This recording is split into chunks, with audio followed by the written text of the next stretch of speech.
Welcome very much, Abdulqadir, Lorot, Ramadan. I hope that is you. Yes, Mr. Yes, Mr. Chairman, that's me. Okay, just turn it off again. And you are first candidate for the advertised positions, and this particular interview is for the position of chair, which you applied for.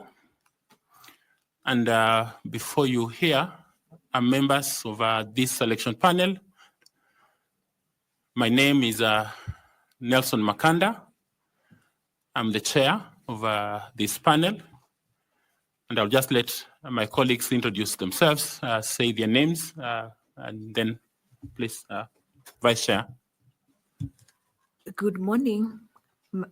Good morning. My name is Linda Kiome, the Vice Chair. Thank you. Good morning, Mr. Lorot. Morning, sir. Yeah, Kipkoe Chandrutanu is my name. I'm a member of the panel. Thank you. Good morning, Mheshimiwa. My name is Caroline Kituku. I'm a member of the panel. Thank you, Ms. Kituku. Good morning, Mr. Lorot. My name is Adam Solo. I'm a member of the selection panel. Thank you, Mr. Olo. Good morning, sir. My name is Nicodemus Bore, member of the panel. Thank you. My name is Fatuma Ali Saman, a member of the panel.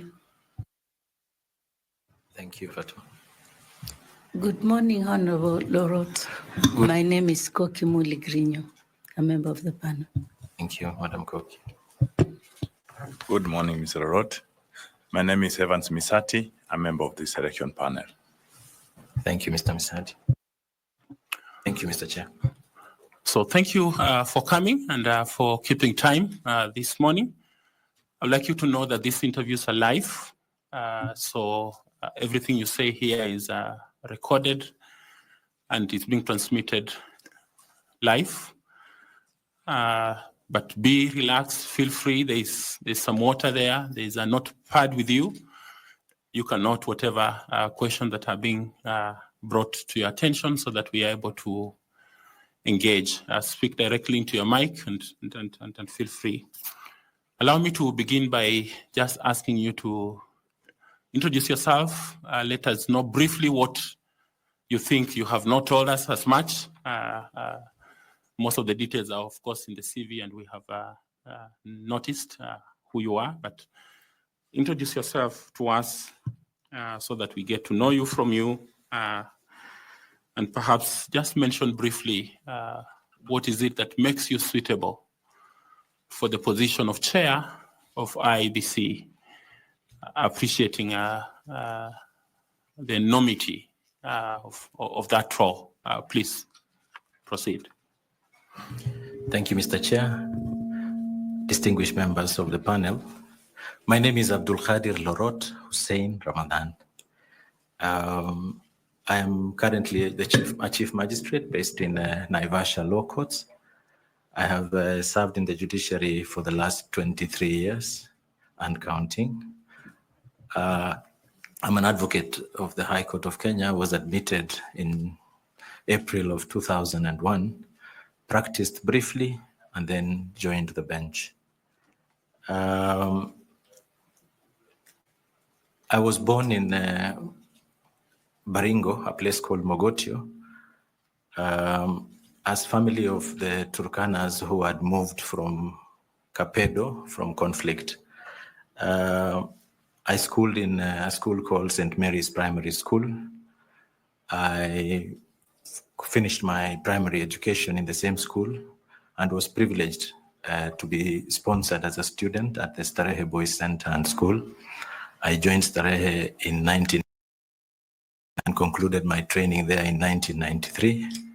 Before pursuing, I was called to the first class of law at the Moi University, the inaugural class of law at Moi. In fact, by the time we were clearing Form 4, there was no faculty of law at Moi University. But during the process of admission, they selected 40 of us to go and start that faculty. I was privileged to be in that group. I concluded my study at Moore University, and thereafter did pupillage at 2 law firms, one based in Eldoret and another one in Nairobi, and thereafter concluded the course study required for postgraduate diploma in law at the Kenya School of Law.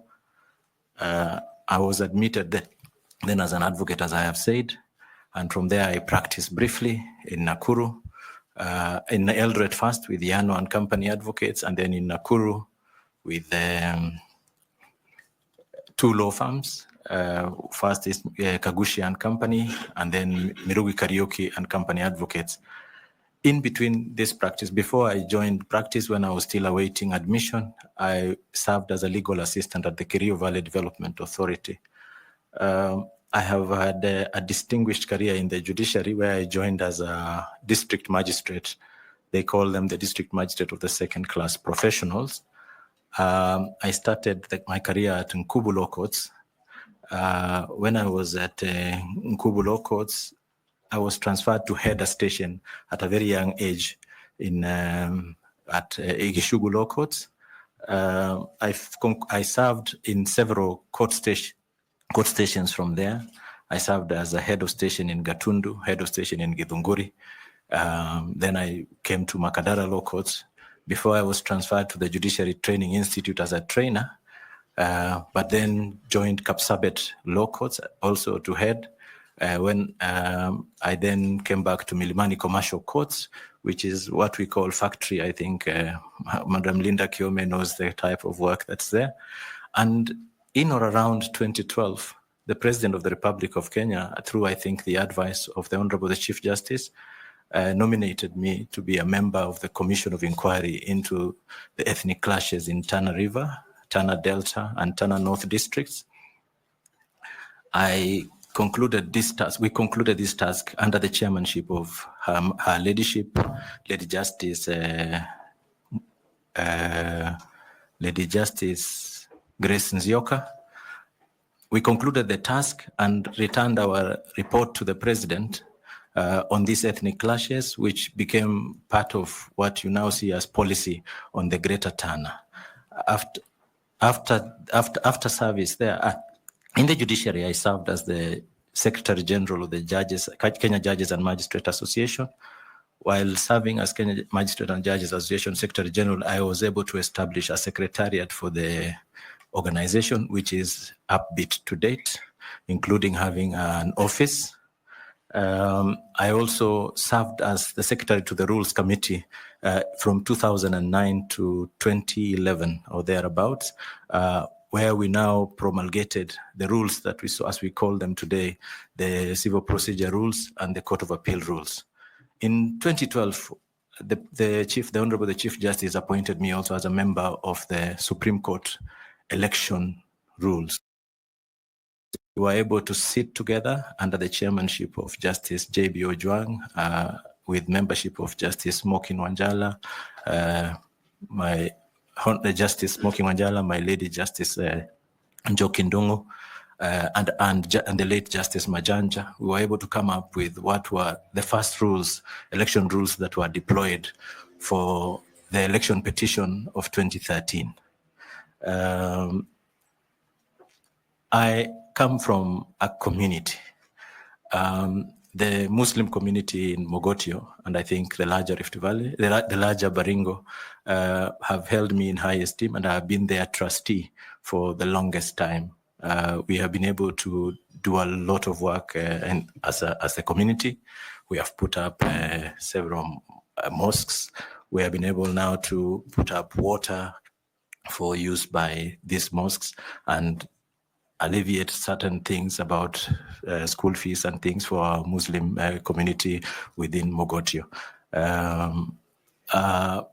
Basically, I do not want to speak about the good things that I have done as a Muslim, because I expect my reward to come from God. But in the judiciary, I have served well as chair of several committees, including the chair of job evaluation and job description and evaluation, lastly, which was used by the Judicial Service Commission to negotiate with the Salaries and Remuneration Commission for the judiciary. Fair enough. Briefly, why do you think you're suitable for this position? Thank you, Mr. Chair. First, my first witnessing of an election was somewhere in 1988, which I was still a minor, but I witnessed an election where there was Mlolongo at the time. Having seen how parties would come with their photographs, hold them, a party candidate, their photographs would be on their head, and then people come to line up behind them, and then they would now tell others not to come and line up behind this candidate and push them to the others. I saw quite a number of malpractices around that time. My experience in Tana River was that there was ethnic clashes, but the underlying reasons that were there for those ethnic clashes had something evidently to do with the devolution system that the country was adopting, and there was a community that was feeling that it would miss out on leadership in this area, and therefore instigated violence so that there would be transfer of voters from one area to another. I think I'm suitable. I have held positions within the judiciary where I've discharged my responsibilities with utmost integrity and with efficiency and with professionalism. This job, before I applied, I had a discussion with people who matter to me, including my family and members of my family. And one of the things that was going around is that this is a very heavy position. This is a very tough job. And that even if you're a good man, chances are that you will walk out tainted. I said, this is the period where patriots step up and say that their country needs them. And this is the time, looking at what happened in the last election and what happened between the commissioners, I think this is the time to consolidate whatever we have so that we can at least induce in this institution some level of confidence and give it credit with members of the public, because there is a bit of loss of confidence in the institution, and I think good men must step up for this position. So fair enough, you're suitable because you think you're a good man. Not just good man, I am professionally qualified for the position. I've also served, and I know and understand how to manage organizations. Thank you very much. I will ask the Vice Chair, Ms. Linda Kiome, to take up the next section. Thank you. Thank you, Mr. Chair. Thank you, Chairman. Honorable Lorot, the IEBC Act, it envisages a commission that comprises persons with mixed sets of skills and disciplines. Please tell this panel the skills and competencies that you possess that brings in a new form of aura for purposes of your work as a chairperson of the commission. Thank you, Madam Chairperson. First and foremost, the constitutional requirements are that you should be an advocate of a certain number of years in practice. Secondly, I have, like I've said, I've not just been your traditional judicial officer who sits in court, goes home. I've also served in capacities where my decision was required for the purposes of greater good of both the institution and the country. I bring in the skill sets of competence. I bring in the skill set of collegiality and teamwork and being able to achieve within a team. And I also bring a skill set of my professional qualifications as an advocate and having served. Like I forgot to mention that I have been a trainer with the Judiciary Committee on on elections, and I have done 2 election disputes before me. And from from those 2 that I have been able to handle, I was able to mine what is some things that are important to bring changes into the institution of the IEBC. When I handled the election disputes before me, I was able to determine that there are gaps here that needs to be filled. And these are important tools that I bring with me. I also bring with me the judicial approach to issues. I'm a judicial officer, so I'm bringing with it decision-making where we import those values that come about with our decision-making approaches, where we do fairness, we ensure that parties are happy and are pleased with everything that we do in the determination of disputes that come before them. I bring also I think I want to wrap this in the commission. I actually want to say that there is infusion of integrity. There is an infusion of integrity into the institution that has to come from the commissioners themselves, who must lead from the top. And I think that person will be able to lead from the top with that integrity. Thank you, Madam Chairperson. Thank you. Did you say you have any other training other than your legal and law training? Yes, Mr. Chairman. I am a continuing student of Masters in International Conflict Management. The only thing I think remaining for me to conclude that is deliver my report. I had a discussion with my supervisor in early January, and I'm able to complete this so that by September I'll be able to graduate. And the reason it has delayed for me to conclude this particular Masters is because first, I felt sick in the beginning when these issues when I concluded the coursework, and then thereafter I took up a task to do an interrogation of the conflict between the Pokot and Turkana, because it is home to me, and there are dynamics that are changing every single day. So I keep changing and reviewing my position on certain things. Thank you very much. Next, I would like to ask member of the panel, Madam Caro Kituku, to take up and ask you some questions. Caro. Thank you very much, Chairman. Honorable Lorot, you have told us that you have not been a traditional judicial officer, in your own words, quoting you. The IBC chairperson is expected to have a legal background, which you have. So now please tell us, as a judicial officer, how have you contributed or been involved in elections or any electoral matters? And while at it, tell us what has been your major contribution to the electoral processes in Kenya. Thank you.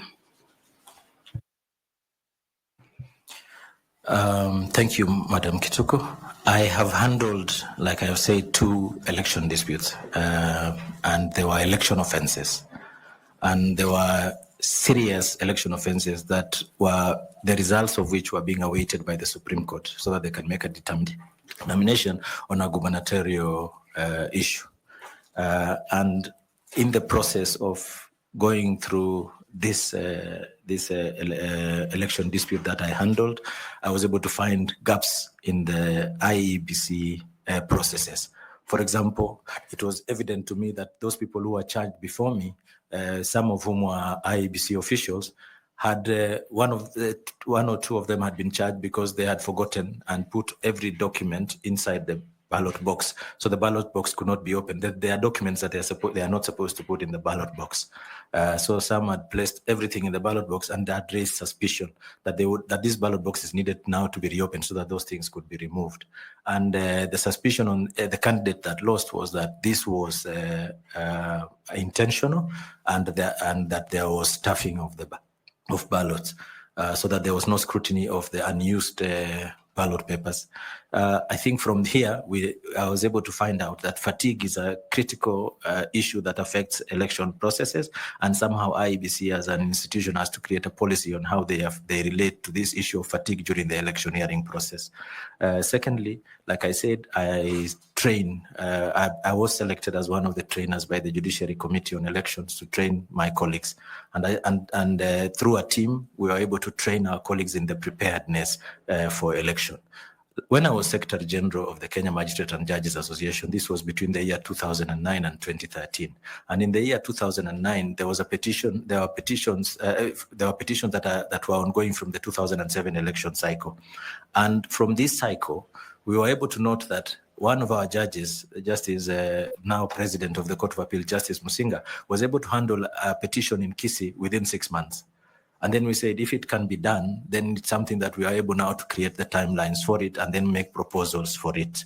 So this is how, as a Kenya Magistrate and Judges Association, we are now able to now drive the effort that our colleagues and every one of us is able to conclude election petitions within 6 months. Secondly, I forgot to mention that I was representing the judiciary during the writing of the Constitution. The Committee of Experts needed to consult with a group called the Reference Group, which incorporated professional bodies and other bodies of interest to the country, like TSC and others. So, Kenya National Union of Teachers and others. And in this process, when writing this constitution and those aspects on the election, I was able to make the contribution, having gone back to my electorate, which is the Kenya Magistrate and Judges Association, and finding out their views on how the election process should be and whether processes can be concluded within certain timelines. And I think that is the contribution I have made, and possibly now it's my opportunity to make even bigger contribution. Thank you, Madam Chair. What is that you call bigger contribution? There are bigger contributions to be made in this institution in the sense that there are recommendations that were made by the Supreme Court in the last election cycle. And part of that is concerning timelines, how we are able now to negotiate these timelines and create greater period. Because when we were writing the first Supreme Court rules, election rules, to try and balance these timelines of 14 days was very difficult. How then are we going to give parties time to file their documents within which the time frame for filing documents, and ensuring that by the time the petition is ripe for hearing, there is sufficient time. And you would see that the Supreme Court is always caught up by time. That's why they have to hear cases late into the night.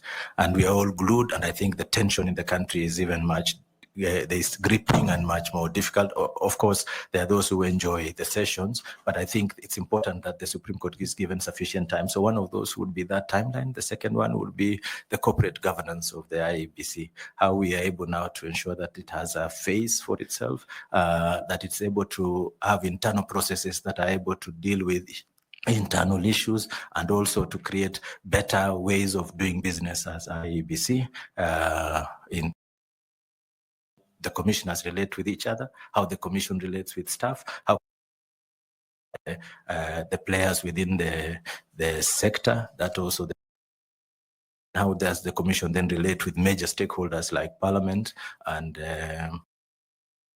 the executive. Madam Koki, kind.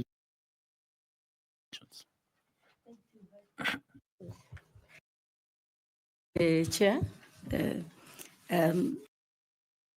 Mheshimiwa Lorot. Good morning, Madam Koki. And welcome. Thank you. Today. The Kriegler report made on the reform of the Election Management Board. I would like to ask a question related to were the various a few. One, key, strengthen the, if you believe that IEBC requires. Thank you. I think one of the it made IEBC must statute that time must be, it must have a separate, and then to consolidate all the one, And then also it talked about the corporate governance of their business should only be through committees, whether we can merge that type. Now you have greater strength in terms of how you elections. They also talked about reduction of stricter timelines. They talked about having a media strategy so that it's not just announced, so that Kriegler's committee announced by KBC and on other media. Those are some of the contributors to what we saw election violence.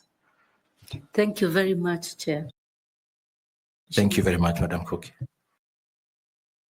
I'd like to ask FCPA Tanui his questions.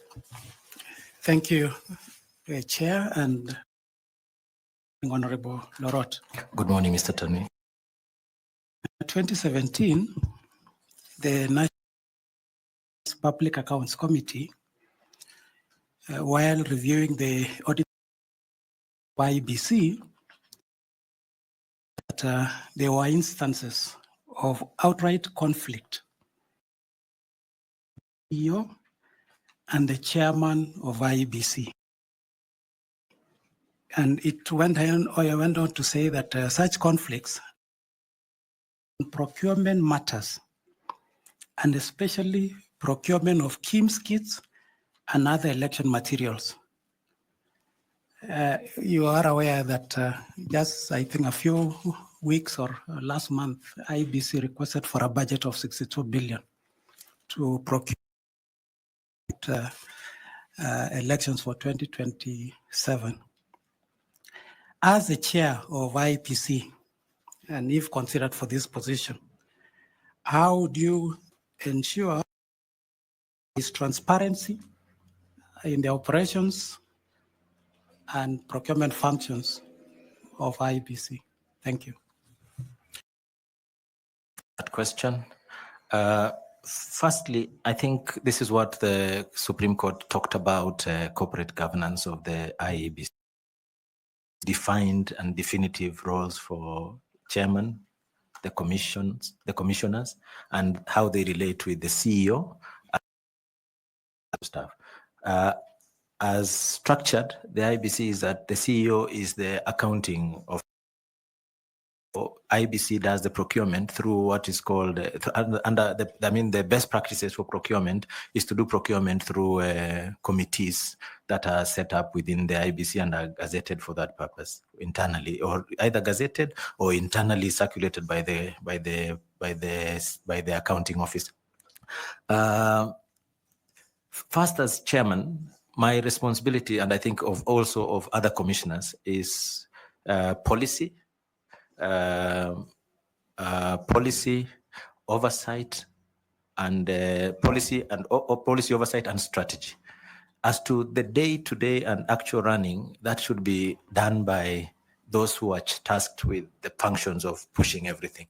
So as chairman, we receive recommendations. So we approve what strategic guidelines are offered by the technocrats within the IEBC, because we will not all be technocrats or have the know-how on every bit and aspect of the electioneering process. So I think first and foremost is that to reduce this issue of conflict between the chair and the CEO on specific things like procurement, the only thing we give will be oversight and also directions that this is the type of things we need. This is how to be procured. But the participation of the chair in the procurement process, I think, would be faulty and wrong within the procurement laws. The chair can only give directions so that the CEO and others are able to function. This is what is expected of an institution, so that we have institutional framework where it functions with directions from the policy and oversight. Thank you. Okay, next I'll ask Evans Misati to ask some questions. Thanks so much, Mr. Lorot. Now On the same forum on the issues of IEBC, the chairperson and the secretariat, you have said that the commissioners have to provide oversight and directions. But you realize that the general public recognizes and the buck stops at the commissioners. But the people who are conducting the actual operations at the secretariat. So in your own view, what do you think should be done to make sure that the people, the buck stops at them, they have the control as much as we have that oversight and directions? So how do you define the working relationship, assuming you are given this position as the chair? How will you define the relations, or what structures will you implement to ensure that that is done? Thank you, Mr. Misati. You have correctly pointed out that we give the public looks at us as the ones who we are the face of the commission, and I think that should not stop. The face of the institution should be represented by the chair and the commissioners. That should not stop because that is the face of the institution. But the institution functions through the secretariat. They are what we call support services. So what happens is that it is through creating defined roles. We have to go back. We have to go back. But if I'm appointed, if the committee, the panel recommends that I become chair, one of the first things on the tray would be to ensure that these roles are clearly defined, and we get into the recommendations by the Supreme Court that we have clear guidelines on corporate governance. I'm sure there are documents by IEBC. I'm sure they have not been sleeping. They have been preparing these documents is to look at what has been happening and where there is gaps, how to now improve them. But the communication of everything about the commission should be left now to the chair, so that if there are issues that are for communication, the chair can delegate this function. But for communication of serious aspects of the commission should be left so that the public is aware we are procuring. When we say we are procuring, it's not that the chair is procuring. It is the commission that is procuring through various committees. You would have perhaps a chair of that committee for procurement would be a commissioner who is well-versed in aspects of procurement or public finance. And therefore, when they are making the recommendations through their panel papers to the commission, it comes to us, and then we approve, or we make changes, or we say these are issues we now need to go and negotiate with finance so that there's disbursement of funds. And I think that is how a proper system works. Thank you. Thank you, Mr. Misati. In answering that question, you talked about various committees. Do you want to speak about those committees, whether they are existing or the ones that you think you come up with as a chair? I think there would be critical committees. I think I can't speak about the ones that are there or not, because I'm not sure at the moment what exists in the infrastructure of IEBC as committees. That would require insider information on the operations of the IEBC. But I think the best way would be to approach issues through committees. I think the ones that just come right into my mind would be a finance committee, a committee on legal, a committee on voter education, a committee on voter education and registration if it has to be merged, but if it is to be separated because of the critical areas that each of them faces. I think also a committee on media and outreach and communication, and then a committee on monitoring and evaluation and planning. Monitoring, evaluation, and planning. Those are critical committees that should be there in every institution. Okay, thank you very much. Next, I'll ask Ms. Fatuma Saman to interact with you briefly. Good morning, Mr. Lorot. Good morning, Fatuma.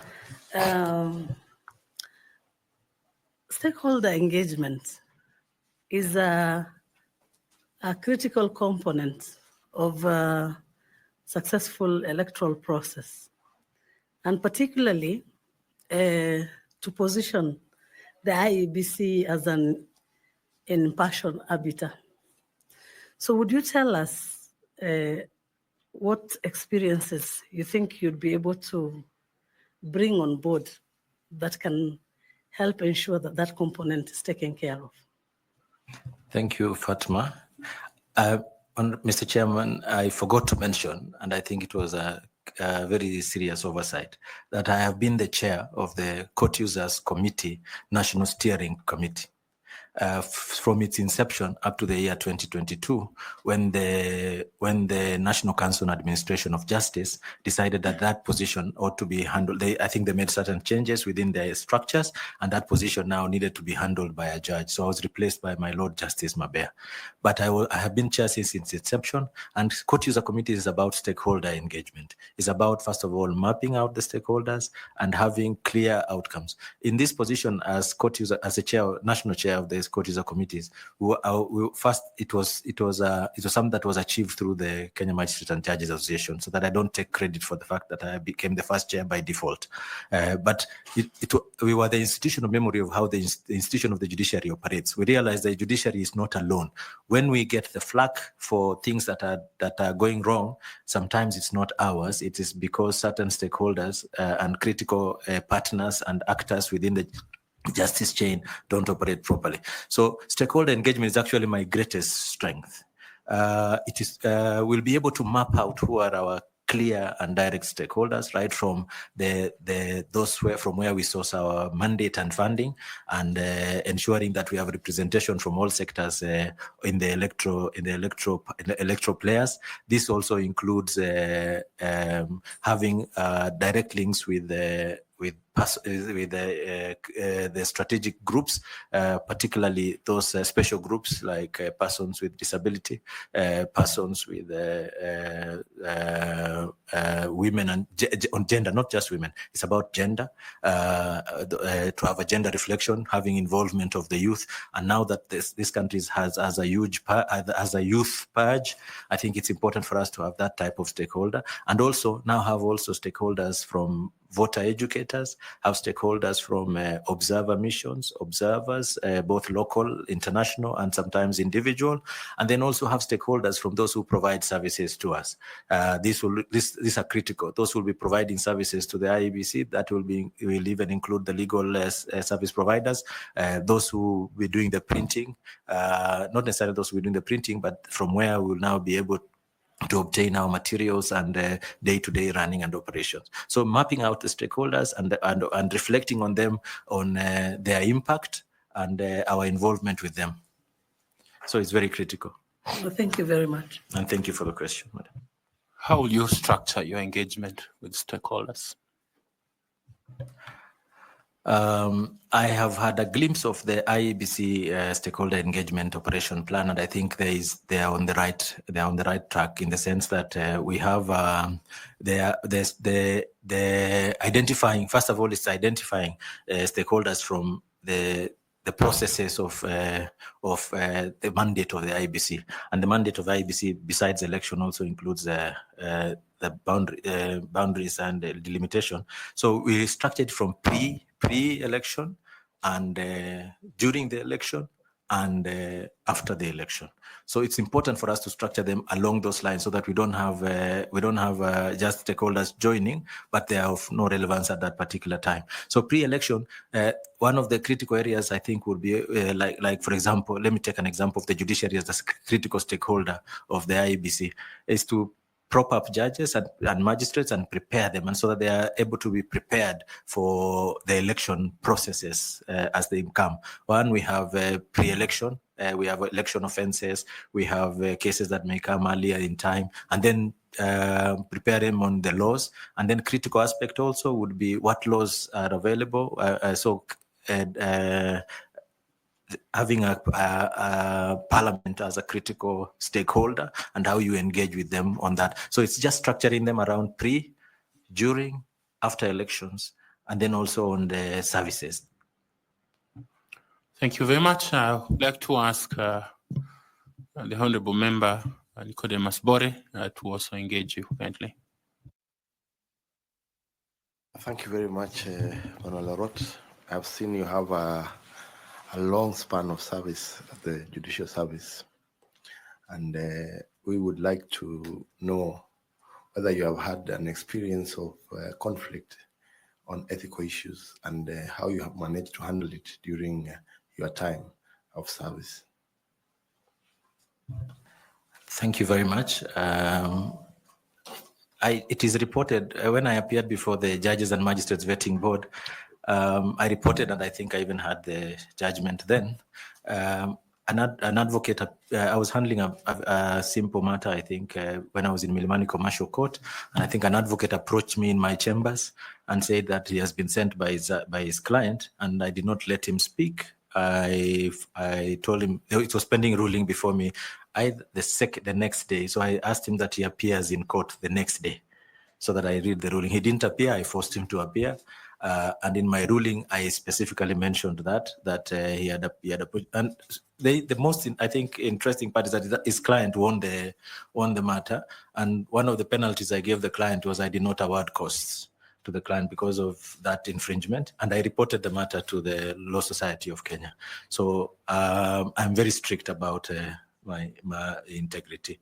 I think in my career, I have a very good wife. One of the things she has told me is that I should never come home with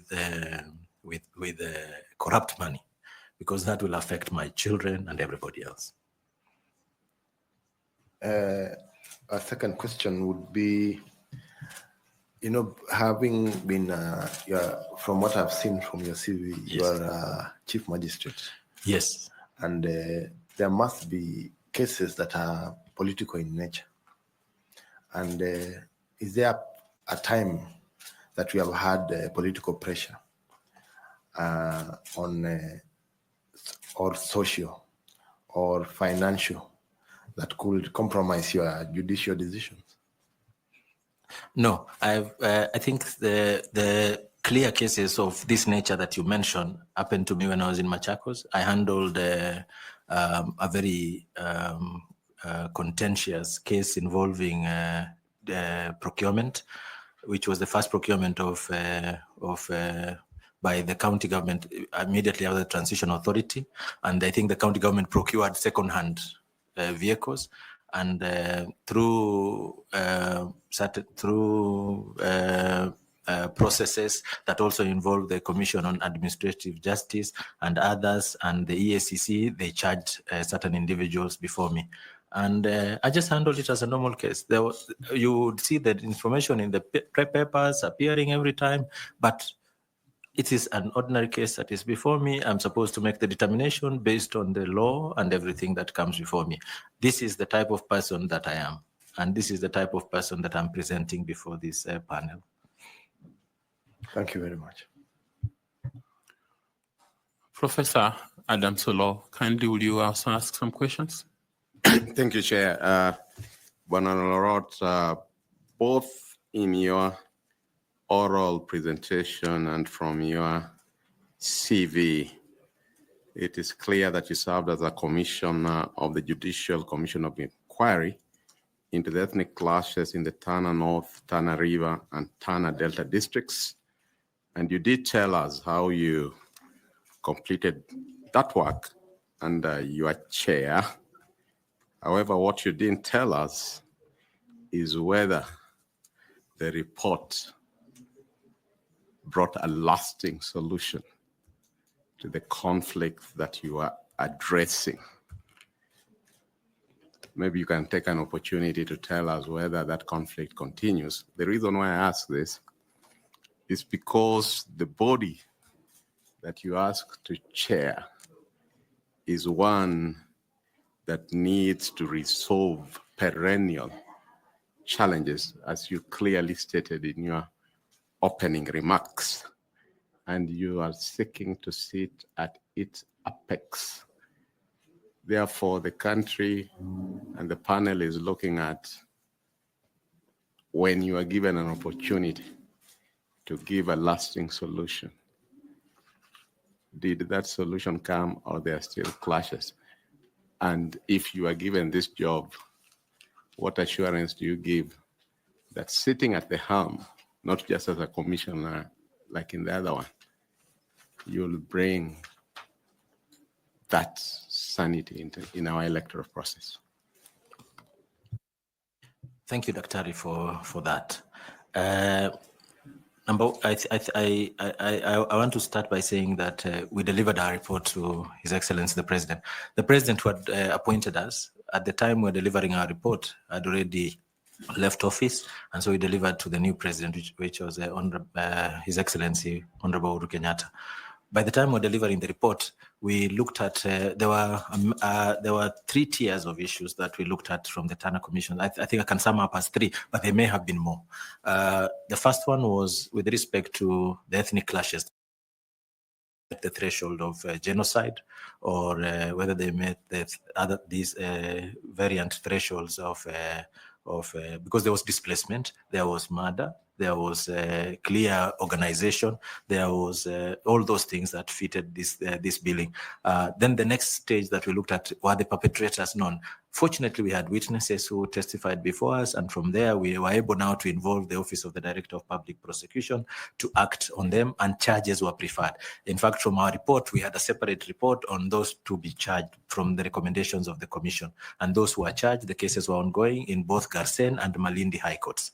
And in some instances, I think for those that occasioned gender-based violence, those who were charged before the Garsen Court, that was the first recommendation that we made. And I think in the other recommendation was about economic activity, because what were the triggers of this violence? The triggers, we noted the triggers were related to resource conflict. They were also triggered by just inter-ethnic clash. There were communities that had never remarried. They had never intermarried in that area since time immemorial. And in fact, they used to live separate. We would find this is the village of this particular community. I don't want to name them. And this other community. Whether our report succeeded is you can see one of the efforts that we tried to look at was the land structure and tenure in Tana. And one of those issues were resolved, I think, by placing some of the land into agricultural for purposes of ensuring feeding of the country. One of the achievements we can say from our report was when we said Tana River can actually feed this nation, and if it is possible for the land tenure system to be looked at fully, then it can work. As to whether it was implemented, the implementing authority was the executive. So I'm not sure, because I didn't follow up. I went back to my court work immediately after that, but I should think that from my observation, there are some changes. Yet I can see there are returns of there's return of some of this chaos, and from this, that is why that's what actually pushed me to go and study international conflict management as a master's program, and actually to just be able to and that's what has taken a bit of time, because I'm also looking at myself as an informant in my own research paper. So I'm gathering that information for purposes of ensuring that this is protected and preserved, and for future purposes of enabling the commission, institutions such as the Commission, to see that there is an interrelationship between resources and election and electioneering malpractices. Thank you. You told us that you have been in service 23 years and counting. If we were to make you chair, what would you like to be remembered for in the judicial service on your professional conduct? How would you, if you were to succeed and now you go to the commission? I think my colleagues on the bench I would like them to they would respect me. I would like to be remembered as a person who was respected by my colleagues and my peers. And I think that is sufficient for me, because that was a service and I think I needed to be respected.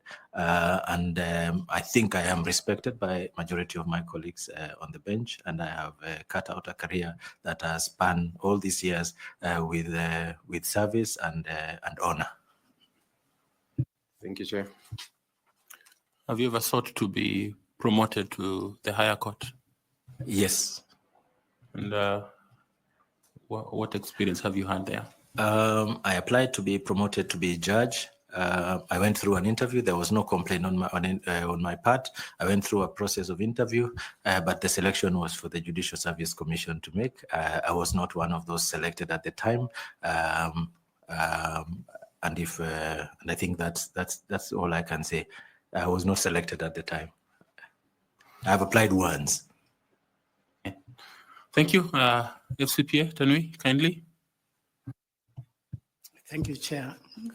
Still on areas of leadership and integrity.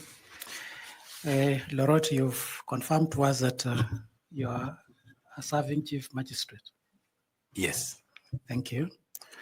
Under Article 260, judges and magistrates are listed as state officers. In our advert that we did put, for which you did your application, we indicated that arising from Article 88.2, people who hold state office are not eligible for appointment. Being a judicial officer, what is your take? Thank you.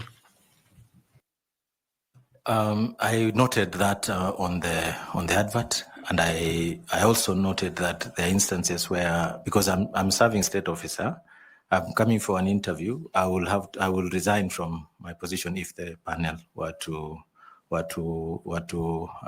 appoint me, and I think that is the position I took. I took precedence in what has happened before when I think the first instance of such a case was the late Nkaiseri being a member of parliament and as a state officer was appointed as a cabinet secretary. It has happened before. Even now we have two.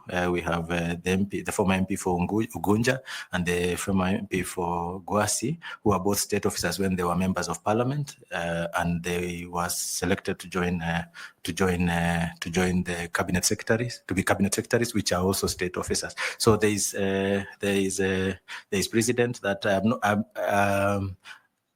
that I'm not just coming here because I'm a state officer. I'm coming here because I'm coming for a job interview for a state office. My take also on that is that it wishes to remove persons who are not.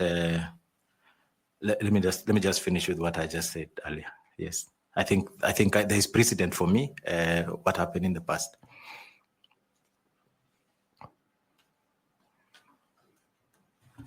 Thank you very much. So you think there is no conflict between who you are and what you are seeking to do? I do not think there's any conflict. Okay, thank you. And you'll be ready to resign, that's what you're saying? Yes, I will be ready and willing to resign instantly, once confirmed. Thank you. Professor Adams, do you have some other questions you'd like to ask?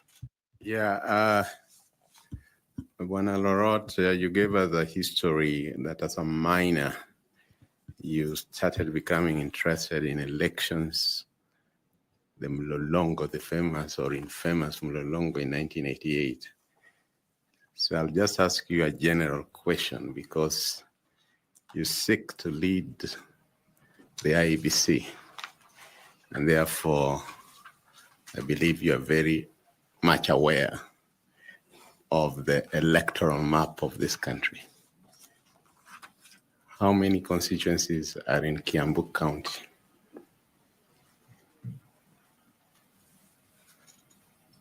Sorry, Mr. Chairman, I know there is Githunguri constituency, let me number them. There is Githunguri, there is Kiamba, there is Lare, there is Kikuyu, there is Thika, there is Ruiru, there is Gatundu, the two Gatundus, Gatundu North and Gatundu South. I should think this would be it.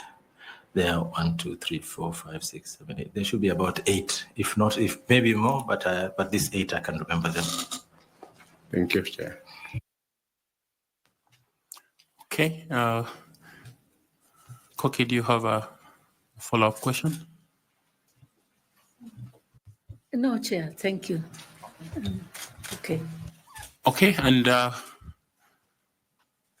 how many wards in Baringo, since that is home? I'm from the lower part of Baringo. I'm from Mogotio, and I cannot hazard. I know that there are 3 wards in Mogotio constituency, but I cannot hazard the number of wards in the entire Baringo. But if we were to look at the 6 constituencies, then it should be something in the region of 18 to 20. Okay, thank you, Madam Vice Chair.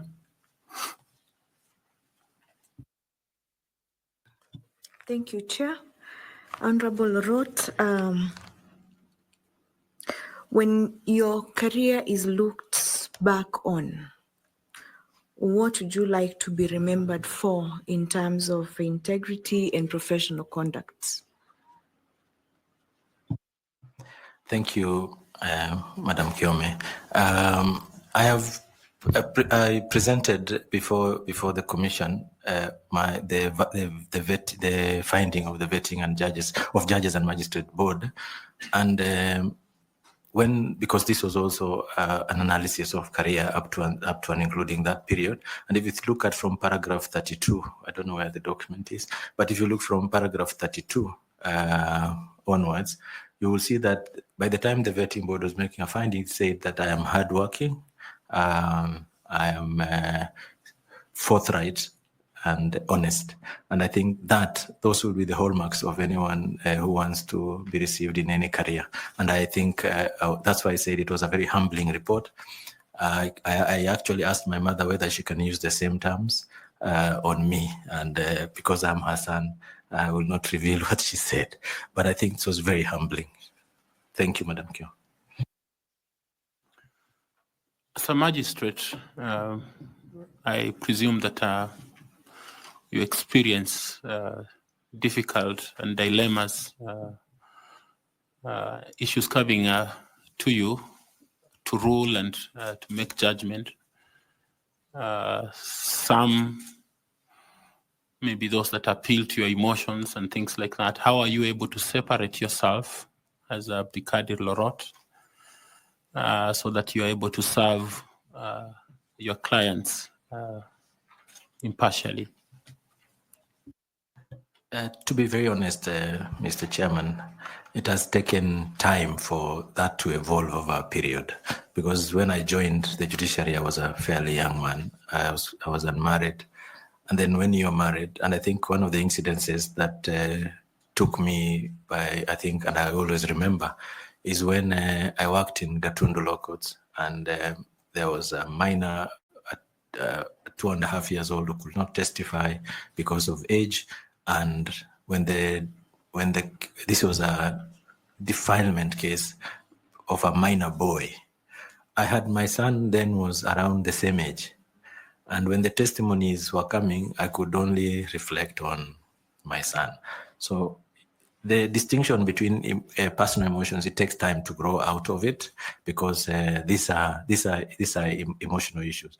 But I think I am fairly, I've fairly grown in emotional intelligence over my very many period of service, and I'm able now to distinguish between my own and the emotions of others, looking at my own weaknesses, where my weaknesses fall in terms of certain biases that I have as a person who grew up, for example, in conflict areas, because my grandparents came from Kapedo, and as we all know, Kapedo is a war zone. So having grown up in those, so when I see, for example, when I was new in the judiciary and I would see cases of people stealing stock theft, it would affect me much deeper than I think it would affect the next person. So over time, I have grown and been able to accept that these are the realities.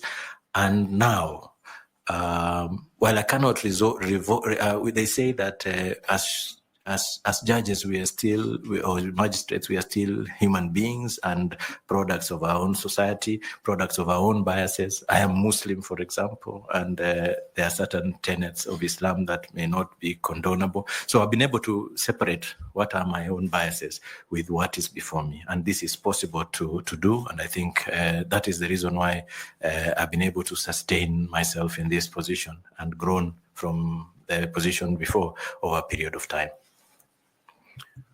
Thank you very much. Just checking with you whether you have been able to present to us your clearance certificates and all of them. Yes, I have. I presented all the clearance certificates. In fact, there was someone to assist with all of them. There's a checklist actually that was prepared. Okay, thank you.